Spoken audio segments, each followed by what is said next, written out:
Welcome to the ProMotion studio. Today we're joined by Mr. Chris Long. Chris, thanks for joining us. Oh, thanks for having me back. Absolutely. You've been quite busy. You've been playing quite a few shows, getting out there, writing some music. Yeah, that's my lot in life. Write songs, play music, go to work. Write songs, play music, go to work. Well, yeah, I mean that's a good. Oh yeah.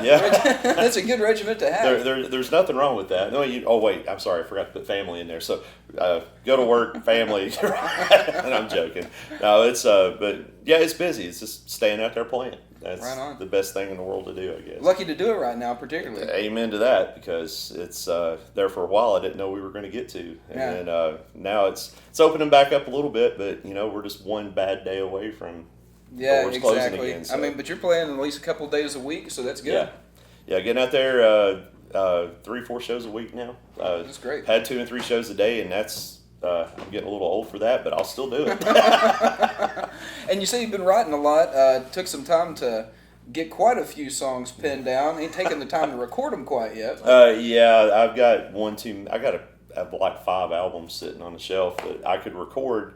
It's just I'm always playing, so you don't get out to record a lot because you're on stage somewhere. And I've done a couple of live albums, and that's been easier because they just record the show. But I would like to get in a studio and actually take my time a little bit and put them down the way I'm hearing them in my head as opposed to the stage way.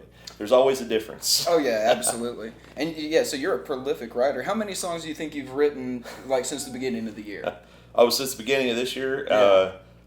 I've probably written 60 or 70 this year. I've not only 60 or 70. Well, I got a good friend that when he was writing before he got ill, he was writing like 1 or 2 a day, and it's that's and as with anything, you don't keep all of those, but you're still putting something on paper every day. And I've tried that a few times, but then it starts to get monotonous. You start repeating yourself. So I tried to slow down a little bit and wait till I get inspired by something or anything like that to put something down. It's a great exercise, to keep, challenging yourself to write. Oh. But yeah, you can kind of almost push yourself into a writer's block kind of situation. That, or the other day I was writing a song and it was going great. I had this really great groove going with it, and then I realized that I had already done this song pretty much, but it was one of my old ones and I'd forgot about it. Mm-hmm. So I went back and I revisited the old one and just brought it back out.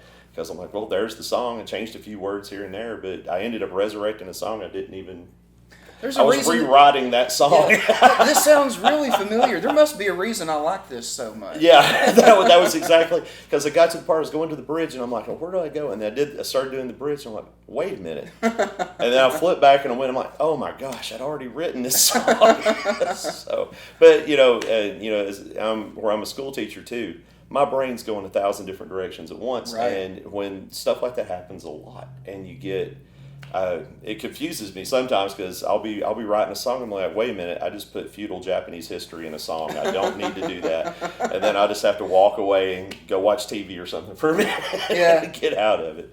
But yeah, I love writing. Even most of the songs will never see the light of day; they'll never see a stage. But if I write 10 and get to keep 1 out of it, that's I like that's that. Just exercising that creativity, man. I mean, it's just like anything else. It's a muscle. Oh yeah. Essentially, if you don't use it, you lose it, kind of thing. Amen to that. It's just like, well, I always say it's like a foreign language. Yeah. If you can learn a foreign language when you're young, but if you do not speak it, you'll remember parts of it, or you might do it in your sleep when you talk in your sleep at night because you're not thinking about it.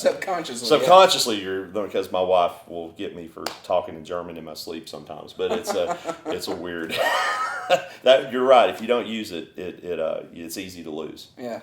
And speaking of like writing and recording, when you're going towards recording, you prefer to just keep it you and a guitar. Yeah. Because you want people to hear what they're going to see live. Right. I mean, I love it. I love when other people I know, they go in, they put the full band behind their shows and all that, and I love that. I mean, I would love to do that sometime, but if I do, I'm going to have to also record what you're going to get if you book me, because I don't play with a band anymore. Well, that's a great idea, though, to just do kind 2 albums. Yeah, do a 2-album set of just an acoustic version of the songs, because a band can change the tone, and the tempo of a song so much. So. Oh, and that statement has got the wheels turning right now. So now this might go into motion, because there's so many of my songs that I'll have people come up and say, hey, I'd love to play drums on that, or hey, I'd love to do some lead on that, and it's like that would be awesome, but when I go play, it's just me, and I don't feel right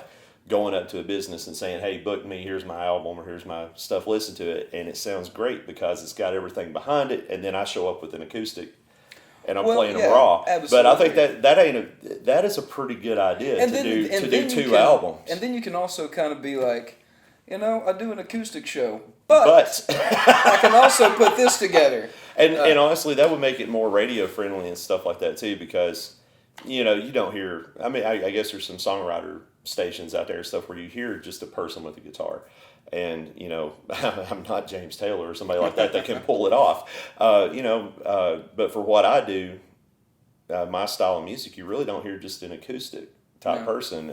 If they do, it's usually a live show that's been recorded, and you get that version. So now the wheels are turning. Now this is about time to start calling. Well, in some now it's just really like, you remember when you said you wanted to play drums? I'm gonna hold you to it. We're gonna hold you to that now because I've got 3 rocking songs that need a drummer. Well, yeah, let's get on that. Check out Chris. Check out chrislongofficial.com. Yep. And find his music. He's got a few songs out there. Most of them recorded live. He's got an album from about 2 years ago as well. And keep an eye out for new stuff coming. He's playing shows all over East Tennessee. Go catch him live. Get some tunes. Chris, thanks so much for joining us. Thanks for having me. Always a pleasure. And don't forget to like, subscribe, comment, follow down below. That way you don't miss another ProMotion live session.